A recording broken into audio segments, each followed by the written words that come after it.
Bonjour Lilou. Bonjour. Alors, tu es conférencière, intervieweuse ou vidéoblogueuse. Tu es spécialiste en développement personnel. Est-ce que tu peux te présenter en quelques mots pour les princesses rebelles ? Pour les princesses rebelles. Bonjour, et pour tout le monde. Délicieuse princesse rebelle. Moi c'est Lilou, je suis vidéoblogueuse, auteure, intervieweuse. Je voyage le monde à interviewer des gens qui m'inspirent et je diffuse ça sur internet, sur YouTube. En gros, je m'éclate.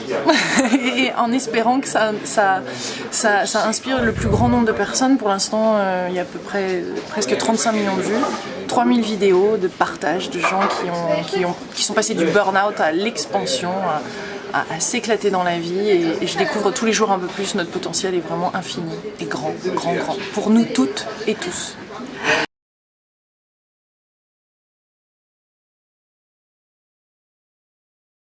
Oui, c'est parti. C'est parti. Donc tu es aujourd'hui indépendante, tu gères la télé de Lilou. Est-ce que tu peux nous définir un petit peu quelle petite fille tu étais ? J'étais une petite fille qui adorait les crayons de couleur, les crayons feutres. Il fallait que j'en ai toujours plus. J'étais dans ma créativité, je dessinais. Mon père mettait ses merveilleux petits dessins dans ses livres, il adorait lire. Et j'étais une enfant très curieuse. En fait, je suis née à Santa Barbara en Californie, des parents restaurateurs et mon père assez intéressé quand même par la spiritualité et tout ce côté-là me parlait de l'énergie des fleurs et m'encourageait à regarder vraiment une fleur de près et tout ça. On m'appelait Petit Bouddha parce qu'en fait j'étais toute bronzée et parce que c'était la Californie, j'étais toute bronzée, j'avais pas un seul cheveu, je ressemblais à un garçon d'ailleurs, on me collait un petit nœud sur la tête pour bien comprendre que j'étais une fille. Je crois que j'étais un gros bébé déjà, là je fais 1m80 mais j'étais déjà un gros bébé à l'époque et voilà, donc j'ai grandi jusqu'à l'âge de 2 ans en Californie et puis après en France, donc j'étais un peu prise entre ces deux cultures de double nationalité, de parents très actifs dans la restauration. J'étais une enfant heureuse qui a tété le sein pendant 6 mois et qui mangeait des petites purées à la betterave bio parce qu'à l'époque aux États-Unis c'était déjà bien bio et donc je me gavais de purée à la betterave. Et de quoi tu rêvais alors ? Petite, qu'est-ce qui te faisait rêver et quel était ton talent ? C'est une bonne question. J'adorais un petit peu plus tard, quand je suis revenue en France à l'âge de vraiment de 8 ans, parce qu'on a fait des allers-retours, mais je suis revenue vraiment à l'âge de 8 ans.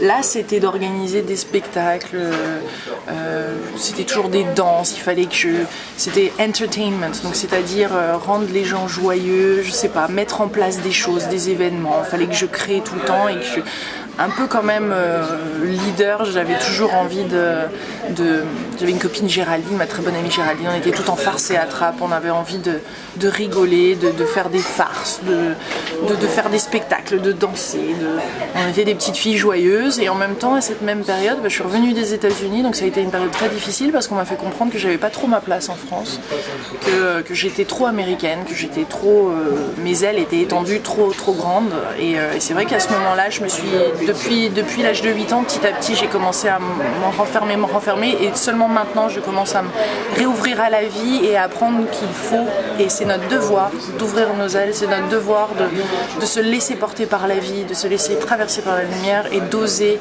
briller sa lumière, de ne pas réduire sa vibration et ses fréquences parce qu'on nous demande to fit in society, c'est-à-dire d'être comme tout le monde, et ben non. Je trouve que la chose la plus magnifique, c'est de s'offrir le cadeau d'être soi-même. Et je crois que c'est une vie d'apprentissage après qui démarre. Alors pour revenir sur le côté enfant, oui. Ton conte de fées, ta série, ton dessin animé qui t'a vraiment... Maya l'abeille. Maya l'abeille, j'adorais Maya l'abeille, c'est extraordinaire. Maya l'abeille, Juliette je t'aime. Je suis née en 77, donc quand je suis revenue moi j'étais moins poupée, j'étais moins conte de fées. Je suis quelqu'un de très réaliste, qui aime les choses concrètes. Les poupées, il fallait qu'elles ressemblent à des vrais êtres humains. J'aimais à l'époque, aux États-Unis, on avait Cabbage Patch Kids, donc c'est des petits enfants en chou, mais on a l'air de vrais bébés. Donc j'ai aimé seulement ces poupées-là. J'étais très peu Barbie et tout. Et pareil pour les petits dessins animés et tout, c'était plus des dessins animés qui passaient à la télé plutôt que des dessins animés où il y avait de l'émotion. J'adorais Jeanne et Serge là, qui jouaient au volleyball et tout ça. Excellent. Mais Maya l'abeille, c'est l'une de mes préférées. Alors Maya, tu sais que chez Princesse Rebelle, on a adopté 80 000 abeilles. Ouais, ça me parle. Par... Les abeilles, ah ouais, il y a vraiment un truc. J'ai fait pas mal d'interviews sur les abeilles d'ailleurs. C'est vrai? Ah ouais. Ouais. Les abeilles, les chevaux, les éléphants, les dauphins, je les aime. Si t'étais un super-héros, tu serais qui et tu ferais quoi? Wonder Woman. J'adorais Wonder Woman. J'adorais avec sa cape et tout. Non, et ce serait Princesse Bien-Aimée. Hein. Non, pas Princesse Bien-Aimée, ma sorcière bien-aimée.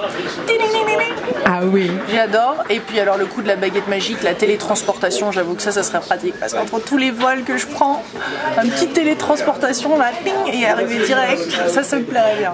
Je sais pas comment elle se prénomme celle-là, mais je vais peut-être la baptiser Lilou Wonder Woman.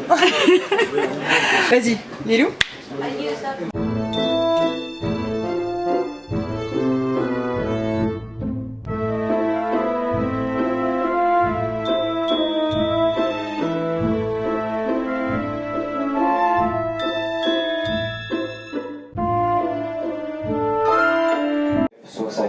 Pour l'embarquement. Bicycle for passengers to Nice on EasyJet flight 13. Attends, j'ai oublié mes sacs, je reviens. Vas-y, on y va. Allez hop, c'est parti. Mary Poppins. Tu es indépendante et autonome. Oui. Aujourd'hui, concrètement, est-ce que c'est un choix de vie? Est-ce que c'est un moyen? Et qu'est-ce que ça t'apporte au quotidien? D'être autonome comme ça? Ouais, d'être autonome, indépendante. Ouais, c'est une liberté en fait. Ce que j'adore, c'est être libre. Je pense que la plupart d'entre nous, on est encore des esclaves un peu modernes dans nos vies et que on porte beaucoup de charges sur nos épaules. Et là, je me sens au fur et à mesure. Donc, je suis une ancienne directrice marketing. J'étais entrepreneuse pendant 6-7 ans en sortant d'école de commerce. Et là, maintenant, bien depuis 2006, j'ai commencé à faire des vidéos sur YouTube. 2011, j'ai lancé la chaîne à partir des donations. Donc, c'est vrai que je suis très libre de mes choix, des personnes que je vais interviewer, des vidéos que je vais faire, d'où dans le monde je vais me déplacer. Et c'est un vrai bonheur. Vraiment, ma créativité n'a pas de limite pour le coup. Et ce statut d'indépendant, d'autonomie te permet du coup de vivre. Ouais, ça me permet de vraiment d'être là au service de, parce que c'est vraiment important pour moi d'être au service de l'humanité, des gens, et de diffuser à fond sur internet toutes ces vidéos, tous ces témoignages. Donc ça me donne cette autonomie, cette indépendance d'action, ce côté libre. J'adore, c'est tellement bon de se sentir libre de ses choix, de ses actions, de comment on va créer les choses. C'est vrai que j'aurais du mal à travailler pour un patron ou pour une chaîne de télé qui m'impose un certain format. J'aurais l'impression de ne plus être moi-même, de me trahir. Donc je suis faite pour ça, je suis faite pour être indépendante. Et je pense que la plupart des êtres humains, si on s'autorisait ça, on serait très surpris de ce qu'on est capable. Et en même temps, c'est pas seulement nous, je trouve qu'il y a une force de vie qui nous soutient, qui vraiment plus on va vers le cœur de notre mission de vie, et plus les choses s'ouvrent comme ça assez naturellement et facilement. Et c'est merveilleux. Mon cœur est rempli de joie. Princesse rebelle, ça t'évoque quoi? Ça m'évoque un côté qui a envie, c'est des femmes qui ont envie d'aller de l'avant, qui osent être libres, qui osent s'affirmer, qui osent aller jusqu'au bout de leurs idées, qui le font dans l'amour, qui ont beaucoup d'énergie. Et peut-être que c'est des anciennes rebelles qui, avant un moment, comme moi, se sont certainement un peu, à travers l'adolescence, moi j'ai une adolescence très difficile, où il y a ce côté un peu en colère, et puis finalement on arrive à canaliser tout ça et à vraiment l'offrir et offrir tout le meilleur, tout ce qu'on a eu. Et je pense qu'à travers nos blessures, à travers les moments difficiles, à travers ces challenges, c'est là ensuite où on a encore plus à donner après, une fois qu'on a trouvé la façon de le canaliser. Et même c'est pas forcément, je pense, par un projet précis, c'est au quotidien, tous les jours, pas à pas, offrir cette créativité, cette présence, cet amour, cette compassion, cette générosité. C'est là où on devient des princesses rebelles et où on impose cet amour inconditionnel. Il y a de la puissance derrière tout ça. Alors le mouvement des princesses rebelles, c'est donner de nouveau en tout cas c'est créer une société qui a du sens au travers de valeurs qui sont fortes pour nous et chères à nos cœurs, la bienveillance, l'éthique, l'authenticité, l'audace et le partage. Alors concrètement au quotidien, laquelle mets-tu en pratique tous les jours? L'authenticité.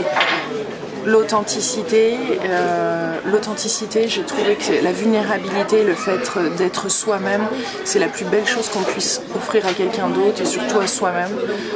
Et après, on attire des situations, on vit des choses qui vraiment nous correspondent. Au début, il y a un petit nettoyage à faire, je pense, autour de soi, et se faire entourer par ces bonnes personnes, parce que nous sommes des êtres sensibles. Et il y a quelque chose, plus on est authentique, et bien plus on va vivre une vie qui est authentique forcément. Et ça passe par des hauts et des bas, et puis à un moment, notre vie correspond vraiment et est authentique, et c'est du bonheur. C'est du bonheur, ça fait du bien dans les situations difficiles d'oser dire que ça va pas, d'oser demander de l'aide. C'est pas forcément comme ça qu'on nous a appris, on nous a appris à des femmes indépendantes et fortes. Et le fait de demander humblement à la vie, à soi-même, aux autres, et de dire ce qu'il y a, c'est là où des portes s'ouvrent, portes du paradis sur terre. Pas après, maintenant les filles, maintenant. Alors une dernière question très concrète de Vérane qui est avec moi à ta conférence hier à Genève. D'ailleurs on te remercie, on a passé 1h30 avec la fabuleuse Marianne qui a une magnifique ONG. On en reparlera sur le blog. Si tu veux nous toucher un mot, n'hésite pas de nous parler de Marianne. Alors la question de Vérane, c'est comment vois-tu l'économie dans les prochaines années et penses-tu qu'une économie parallèle citoyenne est-elle possible et concrètement ça passe par quoi avec la jeunesse? Alors là c'est une grande question et je ne vais pas être capable de répondre à ça. Je ne pourrais pas répondre à ça. C'est une grande question et je pense qu'il y a plein de choses qui sont en train de se mettre en place. Après concrètement et comment ça va se mettre en place, je pourrais pas dire, mais je sens que les choses bougent, je sens que les choses évoluent dans le monde entier. Pour me déplacer comme ça au quotidien à travers l'Europe et dans le monde, je sens que les gens s'ouvrent, ont envie de passer au-delà de leur souffrance. Pour moi, les personnes qui vont faire les choses dans l'amour, avec présence d'esprit, avec vraiment présence et créativité, vont transformer la société. Donc pour moi, ce que je peux dire en tout cas, c'est que je trouve que ça passe par beaucoup d'amour dans tout ce qu'on fait au quotidien. Et là, petit à petit, de nouvelles choses vont être créées et une nouvelle société va pouvoir émerger et est en train d'ailleurs d'émerger. Parce que quelqu'un qui cuisine avec amour, quelqu'un qui crée un produit avec amour, quelqu'un qui fait des vidéos comme je fais avec amour, on n'a pas besoin forcément de passer par un circuit normal, on crée des choses totalement différentes et c'est ça qui transforme le monde. Donc pour moi c'est chacun d'offrir notre créativité, d'offrir notre présence et d'oser participer et pleinement, pas à pas. Et là, les choses se mettent en place. Après, au niveau de l'économie, je ne sais pas.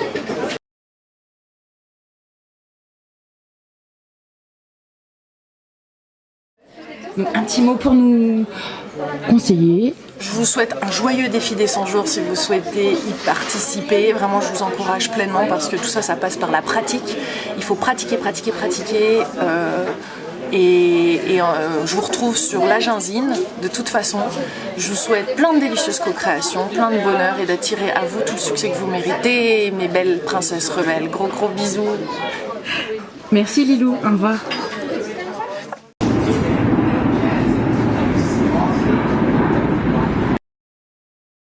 Alors aujourd'hui, qui est devenue la petite annonce, on va laisser passer. Dernier appel pour les passagers à destination de Paris, Charles de Gaulle, par le Air France 1843. C'est bon. Veuillez vous rendre immédiatement porteur 61. Sors ta baguette magique de télétransportation, Lilou. Passengers to Paris, Charles de Gaulle, on Airbus Flight 1843. Ah là, ce serait pas mal en vidéo. D'un seul coup, petite Lilou est partie. Des engages, je vais te faire au montage. Ah oui.